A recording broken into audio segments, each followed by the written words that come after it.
السلام علیکم ورحمت الله وبرکاتو. ډیرو درنو او قدرمنو اوریدونکو ستړي مشئ، په خیر راغلی. تیر درس کې موږ تر 14 صفحې پورې رسیدلو، نن به 15 صفحه پیلوو. بسم الله الرحمن الرحیم. موږ اسم اشاره وایو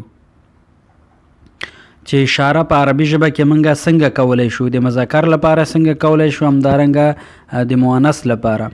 راځو وایو خبزن، خبزن ډوډۍ.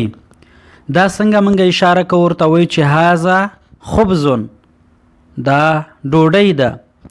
هذا خبزن، دا ډوډۍ ده. دویم ته راځو سمکن، مهی او مهی. سمکن مهی اشاره ورته څنګه کوو، وایو چې هذا سمکن، هذا سمکن، دا مهی دی. موز کیلا، موزن کیلا اشاره څنګه ورته کوو، هذا موزن، هذا موزن، دا کیلا ده. تدریبات. التدریبات، تدریبات تمرینونه.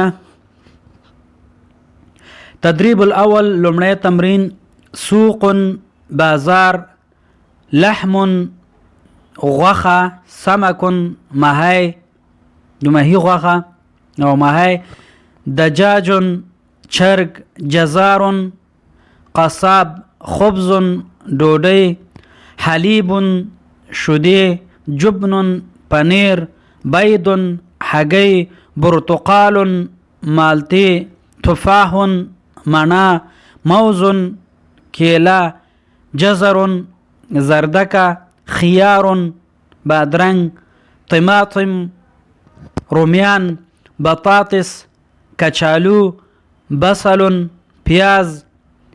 فی دا چې دا حرف ده استعمالیږي چې کله کلمه تی وروسته راغلی، هغه جمله هغه کلمه څنګه کوي، مجرور کوي. ارزن، ارزن څه ته ویل کیږي، ارزن وریجې. حذاء بوټان، هذا دا فستان دناوی کالی، نقود پیسې، ذره جوار او جواری. التدریب الثانی دویم تمرین. خادلته تا ته یو کلمه درکړې، درته وي د درې واړو کې یوې نه حلقه تاوکه چې کومه صحیح. اوس اول وریجې دي، کیلې دي او همدارنګه ډوډۍ ده. نو دلته ډوډۍ ده، ډوډۍ نه به تاوکې څه حلقه. ارزن، موزن، خبزن. دا بل ته راځو طماطم، بطاطسن، طماطمن، برتقالن، دویمه نه به هغه تاوکې کړی. درېمه ته راځو سوقن، پوستانون، سمکن. سوق اول نه به کړی تاوکې. هزا ته راځو نو اخر نه به کړی تاوکې. همداسې نور تاسې خپله حل کوئ. دا و زموږ د نن ورځې درس. تر بیا مو په پاک او مهربان الله سپارم. پاک الله مو مل شه.